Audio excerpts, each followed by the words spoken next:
Wali Kota Sukabumi HM Musli Abdul Syukur mengatakan pendapatan yang ada dalam APBD yang sesuai dengan Undang-Undang Nomor 32 Tahun 2004 berasal dari dana perimbangan melalui dana alokasi umum dan dana alokasi khusus. Untuk dana alokasi khusus ini biasanya digunakan untuk anggaran bidang pendidikan, kesehatan, dan sarana infrastruktur lainnya. Kemudian untuk anggaran lainnya diambil dari pendapatan asli daerah atau PAD Kota Sukabumi yang diperoleh dari pajak pendapatan dan retribusi.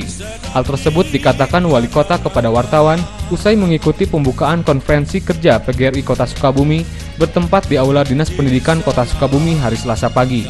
Wali Kota menambahkan pada tahun 2006 DAK untuk anggaran bidang pendidikan berjumlah 5 miliar lebih yang diperuntukkan untuk memperbaiki infrastruktur sekolah dasar dan madrasah ibtidaiyah. Hal ini merupakan bagian dari kebijakan makro sharing antara pemerintah pusat, Provinsi Jawa Barat, dan Kota Sukabumi sendiri, karena untuk infrastruktur, ST dan MI ini merupakan tanggung jawab dari pemerintah Kota Sukabumi atau Wali Kota. Sedangkan untuk tingkat SLTP dan SLTA merupakan tanggung jawab pemerintah Provinsi Jawa Barat atau Gubernur. Berdasarkan kesepakatan antara pemerintah daerah Provinsi Jawa Barat dengan Pemda Kota dan Kabupaten dalam rangka peningkatan IPM Provinsi Jawa Barat sebesar 80 pada tahun 2010, maka diwajibkan untuk mensukseskan Wajardikda 9 tahun dengan melengkapi infrastruktur di bidang pendidikan. Nah, dana alokasi di samping untuk bidang kesehatan dan bidang infrastruktur, yang kita lakukan adalah juga untuk bidang pendidikan. Nah, pada tahun 2006, dana untuk bidang pendidikan ini dialokasikan untuk 5.940 juta yang diperuntukkan untuk merehabilitasi infrastruktur SD dan madrasah ibtidaiyah. Itu merupakan bagian daripada kebijakan makro rule sharing yang dilaksanakan dengan pemerintah pusat, Provinsi Jawa Barat, dan Gubernur dan Wali Kota. Di mana kesepakatannya begini, untuk tingkat SD itu lebih banyak tanggung jawab daripada pemerintah kota dan kabupaten. Kemudian untuk tingkat SMP dan SMU itu tanggung jawab dari Pak Gubernur. Tapi pada saat kita melakukan kesepakatan dengan Menteri Pendidikan, Gubernur dan Bupati Wali Kota Jawa Barat dalam rangka meningkatkan indeks pembangunan manusia Jawa Barat 80 poin pada tahun 2010, diharapkan ya artinya kota dan kabupaten Jawa Barat harus memperhatikan penyuksesan Wajardikda 9 tahun dengan mengintervensi dari sisi infrastruktur sekolah, artinya dari sisi Kota dan Ibu, kami mohon untuk Wali Kota Sukabumi HM Musli Abdul Syukur meninjau pelaksanaan Pekan Imunisasi Nasional atau PIN khusus campak, polio, dan vitamin A di 3 posyandu, masing-masing posyandu Durian Taman Asri Kecamatan Cikole, Posyandu Melati Kecamatan Warudoyong, dan Posyandu Al Amanda di Kecamatan Lembur Situ. Wali Kota beserta Ketua Tim Penggerak PKK Kota Sukabumi berkesempatan memberikan tetesan vitamin kepada salah satu balita. Sasaran PIN di Kota Sukabumi ini mencakup imunisasi polio balita usia 0 sampai 59 bulan sebanyak 27.636 balita, imunisasi campak 6 sampai 59 bulan sebanyak 25.588 balita, dan vitamin A biru dan merah sebanyak 22.747.000 balita. Dengan total balita usia 0 sampai 59 bulan sebanyak 27.636 anak. Pelaksanaan PIN ini dilakukan di 435 posyandu, 5 rumah sakit pemerintah dan swasta, dokter praktek swasta, bidan praktek swasta, dan melibatkan seluruh kader tim penggerak PKK Kota Sukabumi. Tidak seperti pelaksanaan pekan imunisasi tahun lalu, PIN tahun ini tidak dilakukan di tempat-tempat umum seperti terminal, pasar, dan mal. Imunisasi campak, polio, dan vitamin A ini dalam rangka meningkatkan derajat kesehatan. Jadi derajat kesehatan kita itu kan ada faktor keturunan, ada yang namanya perilaku sehat, ada yang namanya Yankes dan infrastruktur. Nah sekarang ini Yankes pelayanan kesehatan ini termasuk salah satu untuk memberikan kontribusi terhadap derajat kesehatan, sehingga perlindungan kita kepada warga penduduk itu kan mulai dari kandungan sampai ke liang lahat.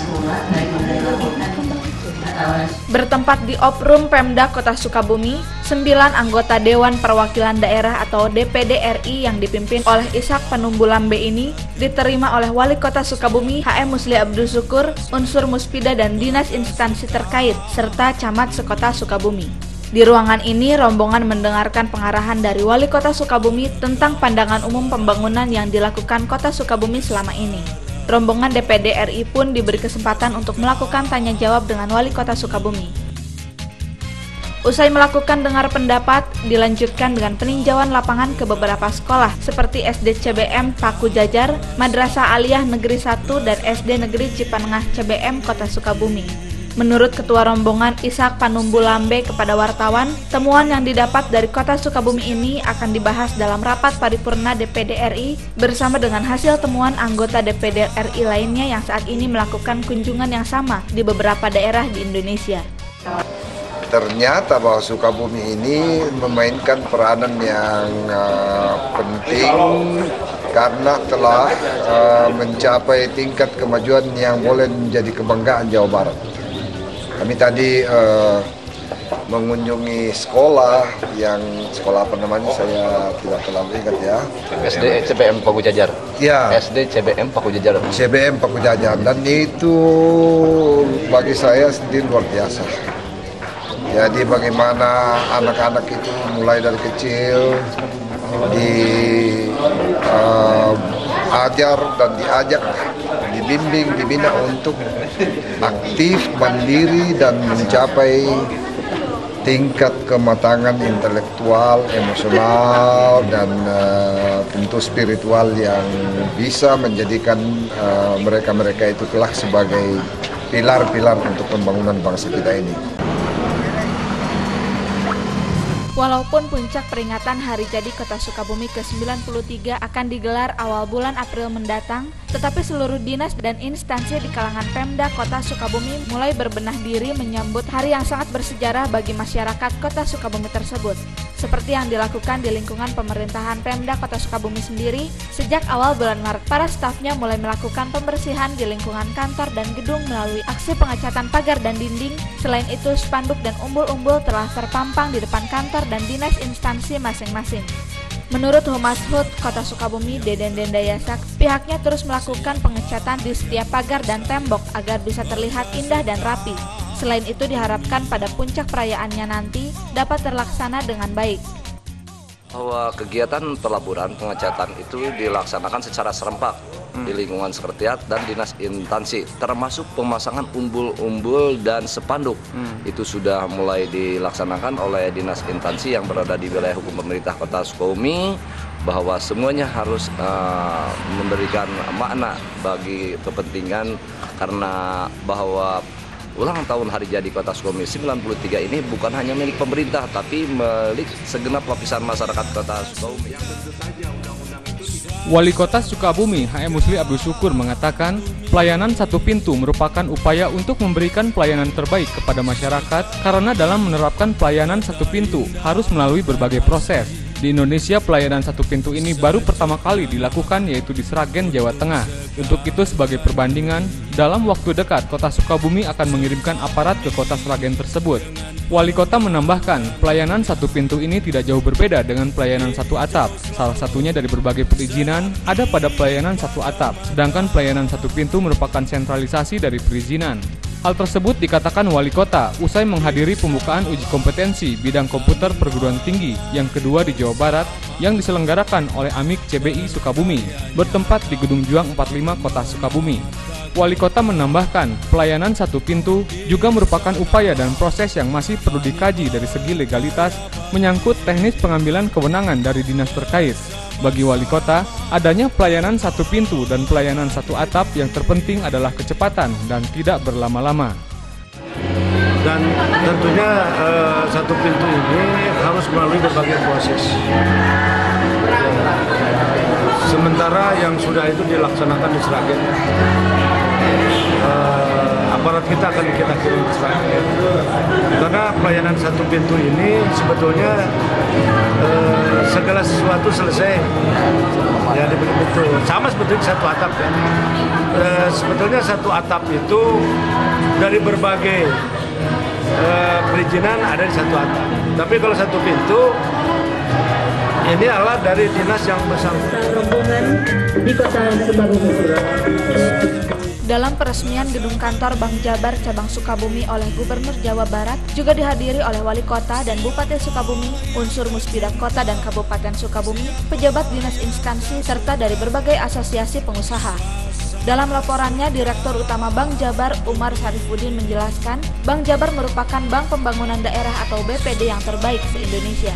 Selain itu dilaporkan pula bahwa Bank Jabar mendapat nilai perolehan laba atau NPL tertinggi dengan keuntungan 2 bulan terakhir kurang lebih sebesar 5 miliar rupiah.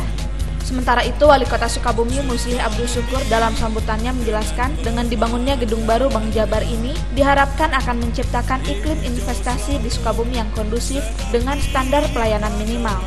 Selain itu, Wali Kota juga mengharapkan Bank Jabar bisa meningkatkan pelayanan yang lebih profesional.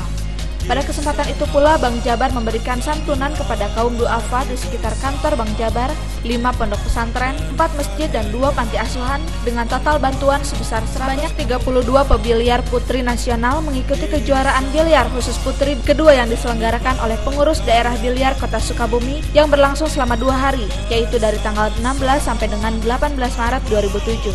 Bagi Kota Sukabumi, kejuaraan ini merupakan kehormatan dijadikan tempat penyelenggaraan biliar tingkat nasional. Dikirimnya para atlet pelatnas biliar oleh PB POBSI dikarenakan terbatasnya event-event khusus bagi putri yang sangat minim. Dari 32 atlet putri tersebut, 8 diantaranya adalah atlet nasional yang sudah malang melintang di kancah internasional, salah satunya adalah Sri Wahyuni dan Angelin dari DKI Jakarta dan Nova Flora dari Bengkulu. Pembukaan dilakukan oleh Wali Kota Sukabumi HM Muslih Abdul Syukur dan dihadiri oleh manajer tim biliar SEA Games yang ke-14 Bangkok, Thailand, Azhar Nasution, bertempat di area Nine Ball Capitol Plaza. Bagi para atlet putri nasional, ajang ini merupakan pembentukan kerangka tim Indonesia dalam menghadapi SEA Games ke-14 di Bangkok. Diharapkan dengan kejuaraan biliar khusus putri ini dapat meningkatkan bobot dan minat pebiliar putri di daerah. Sedangkan menurut Wali Kota Sukabumi, kejuaraan ini diharapkan menjadi ajang menimba ilmu dan prestasi bagi atlet tuan rumah sendiri. Jadi kami melihat bahwa olahraga biliar ini di samping olahraga sendiri, tapi juga bisa menimbulkan, meningkatkan suatu kepribadian dari seseorang. Wali Kota Sukabumi HM Muslih Abdul Syukur mengatakan, keberadaan Sistem Informasi Sekolah atau SIS merupakan salah satu program yang baru dalam sebuah inovasi bidang teknologi dan informasi di sekolah. Seperti yang dilakukan di SMP Negeri 1 Sukabumi, keberadaan SIS ini dapat memudahkan pembuatan jaringan antar sekolah, murid, dan orang tua tentang informasi. Dalam SIS ini dapat diakses beberapa hal tentang program pengelolaan administrasi sekolah dan sistem administrasi sekolah yang menggunakan komputerisasi, masing-masing kehadiran siswa dan pegawai, laporan kemajuan belajar siswa, keuangan dan administrasi sekolah. Hal tersebut dikatakan Wali Kota usai menghadiri penutupan puncak kegiatan Gemilang Spansa Prima dalam rangka hari ulang tahun SMP Negeri 1 Kota Sukabumi yang ke-59 dan hari jadi Kota Sukabumi yang ke-93 bertempat di SMP Negeri 1 Jalan Insinyur Haji Juanda. Wali Kota menambahkan bahwa penggunaan SIS ini merupakan salah satu pelaksanaan capacity building dan networking best practices, termasuk harus dilakukan pemahaman dan sosialisasi terhadap siswa tentang penggunaan SIS ini. IT ini tidak mungkin bisa bergerak, bisa dimengerti kalau manusianya tidak paham. Justru IT ini kan alat bantu untuk manusia, jadi manusianya harus dipaham dulu. Jadi anak-anak itu bagaimanapun IT ini akan berfungsi, manakala siswa itu tahu sistem informasi sekolah ini. Karena dia yang menginput data itu dia. Sedangkan menurut Kepala SMPN 1 Sukabumi, Habibullah, yang akan mengakhiri masa pensiunnya pada 31 Maret mendatang mengatakan bahwa pensiun tidak menghalangi untuk berkreasi dan dirinya akan tetap mendukung siapapun generasi kepala sekolah berikutnya, asalkan harus mempunyai raport yang terbaik. Oleh karena itu saya tidak pernah berpikir, mau pensiun, tidak belum. Jadi saya akan selesai sampai 3.30 itu dengan volume yang sama. Nah baru tanggal 31 tanggal 1 mungkin saya harus turun karena bagaimanapun ini ada regenerasi kepemimpinan SMP Negeri 1 dan saya tetap akan dukung kalau beliau minta pendapat saya dan sebagainya. Insya Allah saya akan dukung mereka. Tentunya regenerasi ini harus lebih baik dari itu. Ya harapan saya tentunya tadi saya kepada Pak Wali Saya tidak bisa mengatakan siapa, tapi beliau, Pak Kadis, tentu punya catatan-catatan tentang kepala SMP 2, 3, 4, sampai dengan 15. Siapa yang terbaik, saya minta untuk di SMP Negeri 1. Bukan berarti SMP lain tidak boleh, tapi SMP sudah harus lebih dahulu punya yang terbaik ya. Ke depan mungkin juga semua sekolah juga perlu.